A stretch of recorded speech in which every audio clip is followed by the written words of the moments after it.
Okay, welcome to another game analysis. Today we have two of the top players. We have Dirold playing the Dark Elves, Italian style with two assassins, three blitzes with blodge, two wrestle witches, leader, and 12 people now up pro. Um, on the other side we have Oyvind Strome, now called Loner on Nav. He has to guard mummies, tackle guard whites, two block ghouls, and the rest rookies, filling up to 13 players. So let's go in. And here I lose the markings. Too bad. Gonna have to do that again quickly. So we start up. We know all these skills here are clear. They all have dodge, doesn't wrestle. I guess the main thing is which white has which and which blue has block, and all the mummies have guard. So basic game plans was actually chosen to so Strom has chosen heads and is receiving, which is I guess a good idea because you wanna get these the blocks in. You want to eliminate or reduce the dark elf, especially two assassins can be very annoying against the ghouls. If you can get a hold of anything basically with your mighty blow, that's your game plan, right? Who do you carry, right? So there's actually a loner 2+ here, seems to be from the kickoff event.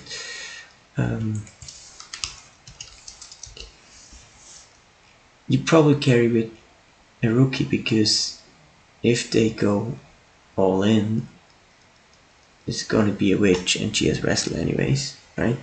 Or it's gonna be stab and then block also doesn't help you. I mean, yes, he might go in with the off, lineman, but you need the block to blitz, these targets here. You need that in the fight.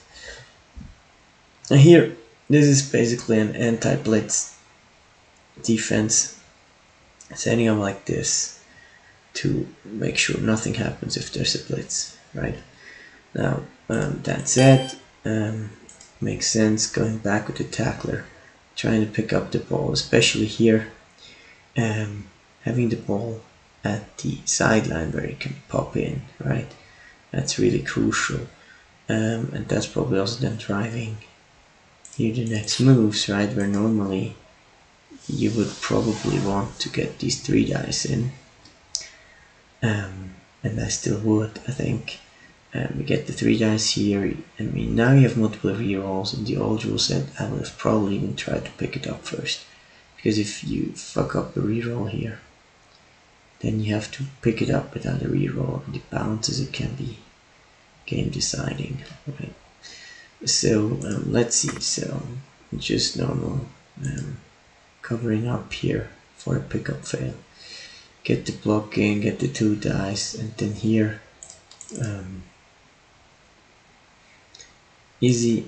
And I see now basically is one less. I mean, I don't see why not just do the 3 dice. Even here we don't have possibility to do a blitz even. Playing very defensively, just not trying to get too much. I don't really see why this guy can't just be here. He's gonna be safe anyways. He could just assist for the 3 dice, right? So Dirold then kind of makes pressure, so there's not much to blitz here except this guy.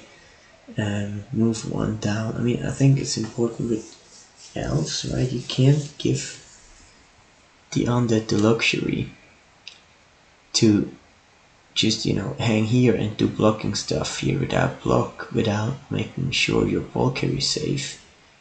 So just put that guy up here. It's not really gonna be a threat, right? But it's still there, and you need to kind of act, just behave basically, right? So that helps a little bit.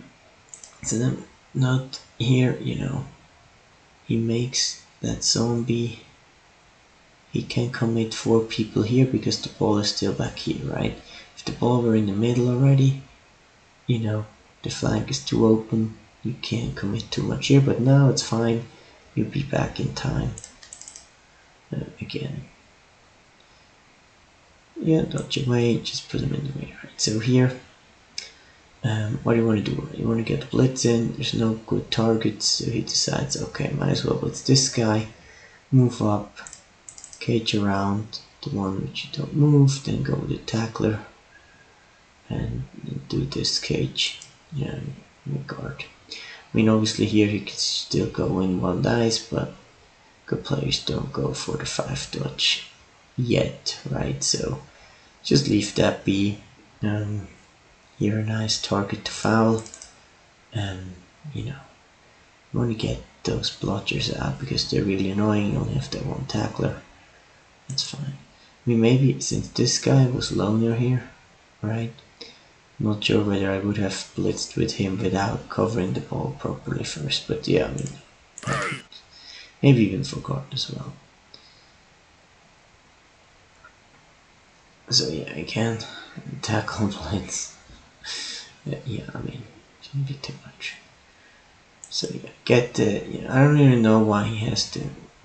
I guess he also wants to protect the tackler to be able to blitz with the tackler next turn, which is fine, right? You're not going to get easy shots on the assassin, so you want to have a tackler to blitz these blotchers, right? Here, maybe another foul. I'm not sure. No, you just want to block here, obviously. So. And I mean, from the Dark Elf side, you want to put some pressure, right?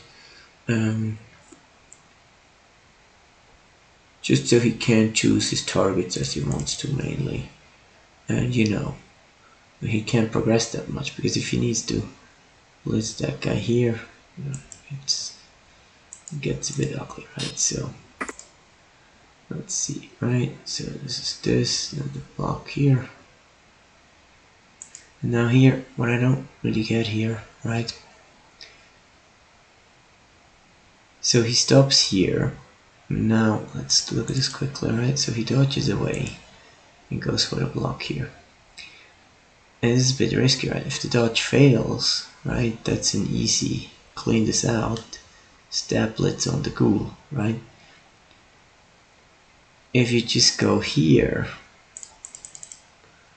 let's go a bit back, right?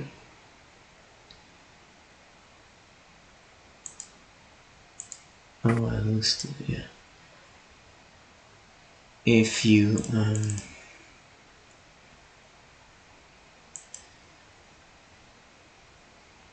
just go here, right, you have the problem that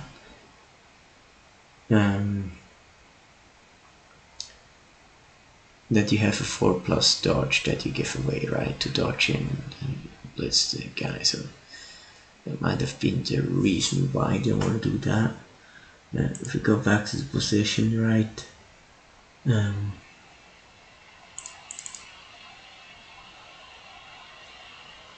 do this, do that, yeah, you have to kind of blitz there. Yeah, I mean, it's okay. Either or. Usually rather give him the 4+ dodge for the 1 dice than risking that my 3+ dodge fails and he can just stab. But so now after this we get to a very interesting position, right? So he goes in, puts on some pressure, and this is the key turn, the key turn of this game, right? So if you look at this, and I'm not jumping over quickly to this analysis window. Let's see what we can do. So it's turn 4, right? Well, it's actually going to be turn 5. You have 3 players bound back here, which are not really playing anymore. This guy as well, so he can advance. But if we advance too far, we might just gonna be stuck with these guys, and those will be out of the game, and then it might just be not enough. So what do you do, right? So a couple possibilities. So I think my play here would be to, you know, open up here. I mean, it's the obvious play is open up here, right?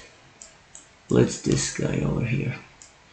If he falls, you can go here.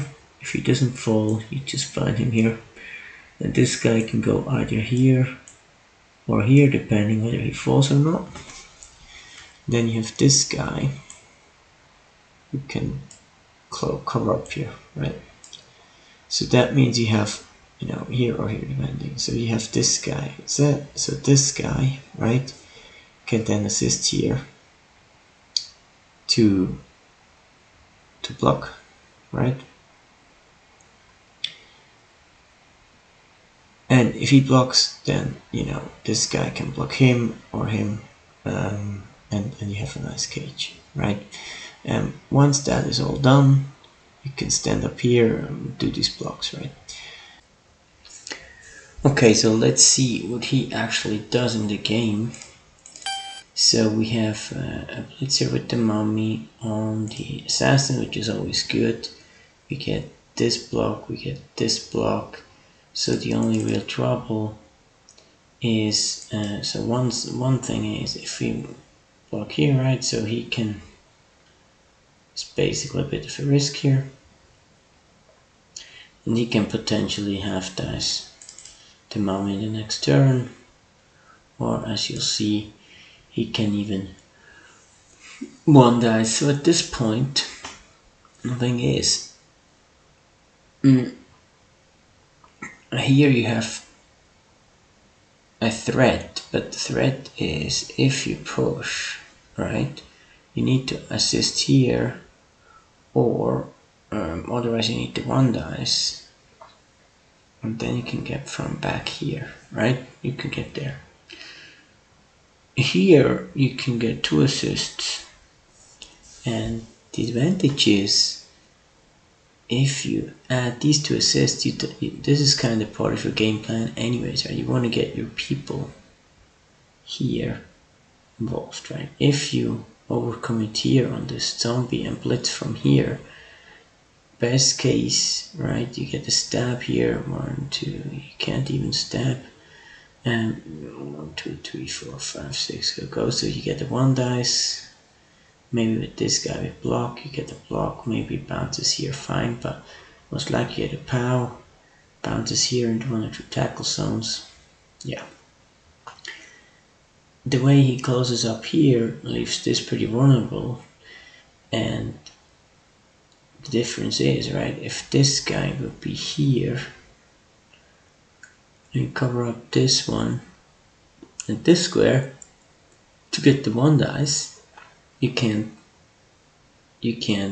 go in, right? So if you're on the corner, it's always safer for the half dice. Strength 3 versus 5, then if you go from here, that's what happens afterwards, right? He, you know, cleans up some blocks, gets the assists in, and at this point, right, he wants to see whether his assassins gets free, because he wants to anyways. That blitz with him, so that's a reasonable play. He could go with the witch, but then he needs to actually get him down, so that way it's safe to get him free, and then we go for the 1 dice, right? This unfortunately doesn't work.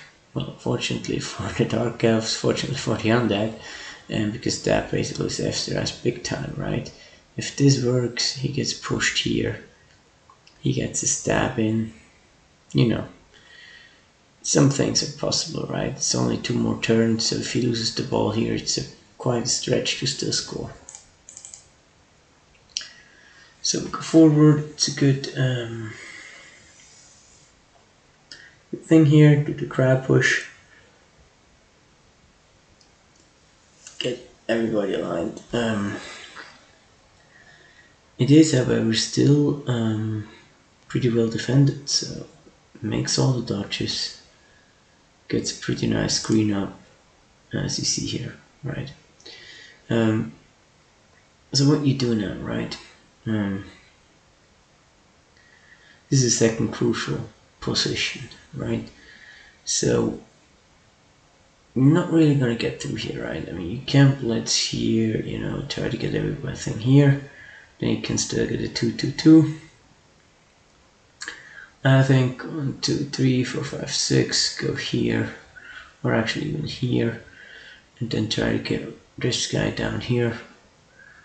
Obviously here, this guy you want to get here, and then maybe even blitz with the mummy. 2, 3, 4.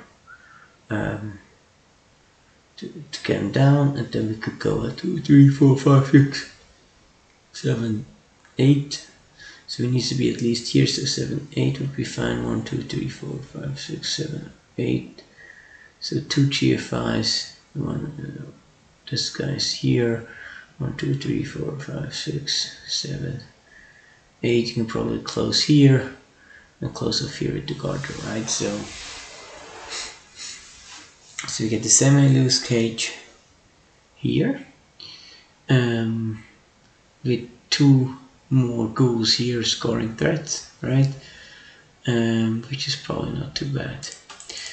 What he goes for though is, you know, get the ball carrier range, use your guard advantage, and let him do the dice, right? I mean, at this point here, I don't really see why not just, you know, block this guy 1 square back so he's out of range, and then just screen, double screen, double screen, double screen. I mean, you can even go, you know, 1, 1, 1, 1, 1, 1 to avoid the jump. Then it's for sure a 4 plus 4 plus 3 plus 1, 2. He has enough players. I mean, I really don't see that. I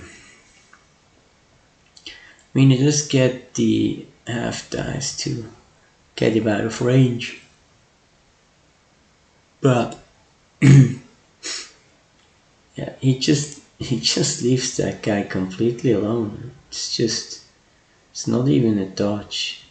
Go for it, handoff, 2 go for it, rushes as they're called now, and then it's touched. I mean, that's not really acceptable. To leave that guy open there, a bit of a blunder, I would say, what they would call it in chess. So, I mean, the rest of the game, there was a bit of a question whether he should go for the 1 turn, but he then just decided to hit on the mummies, which is fine. And then it's basically 11 versus 11, but 1 mummy actually is out. You know, he just goes back and forth, back and forth. Reasonable dark elf thing, and he gets a couple outs here, which you know, what do you want to do if you have 3 key players out? The tackler, ghoul, mummy against dark elves, right? You kind of are depending on them rolling some kind of dodge fails. Yeah, so not much more going on. He does make the nice stall through. Never really in trouble.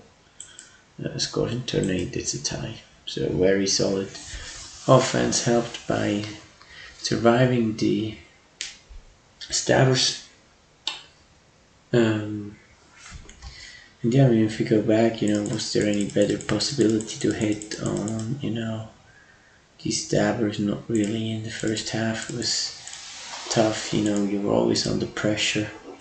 I mean, that was also well played, right? I mean, he put on the pressure without really exposing the stabbers, right? So, I mean, yeah, so, I mean, here, the one opportunity he got, he blitzed one of them. There's probably also a bit more reason for that play, because he knew in the long term it might help if we get a stabber out. But if you go for this, you still get a block on, on the stabbing guy. Not with Mighty Blow, but, still not too bad. Right, so yeah, I mean, solid play. Crucial turns like this one is what can make the difference in the top level games, right? It's not about making a huge mistake, except in turn 8, I guess. But it's about when do you push forward, when do you take that risk, where you allow him to, get that one dice with a couple 3+ and go for it. But if he does fail, you get through. If the ball is popped, you might still recover. If the ball is popped, you might get more blocks on the elves to kill them better. So it's always a bit, these questions, which are very hard to actually calculate, right? There's so many implied odds and things that, it's really only experience that can tell you what is the best solution in these situations. Obviously it's always, minimizing risks, ball protection, maximizing your blocks, minimizing the blocks you get, optimizing your,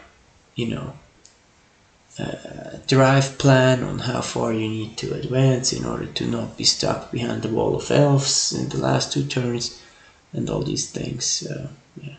So I think, 2 things I would have probably made differently here. Blitz this guy to get a bit a safer cage, because that situation here was kind of scary.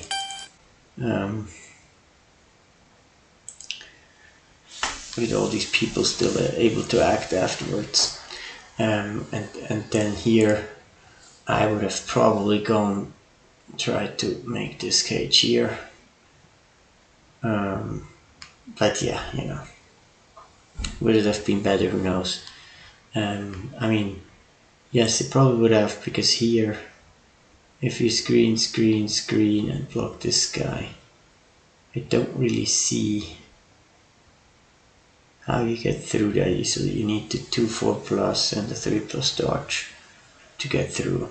That's definitely harder than, plus the 2 GFIs, right? So definitely harder than 1 GFI and the 3+ handoff. So yeah, that's it. Overall, still very well played, I think, from both coaches, to make that yet another draw.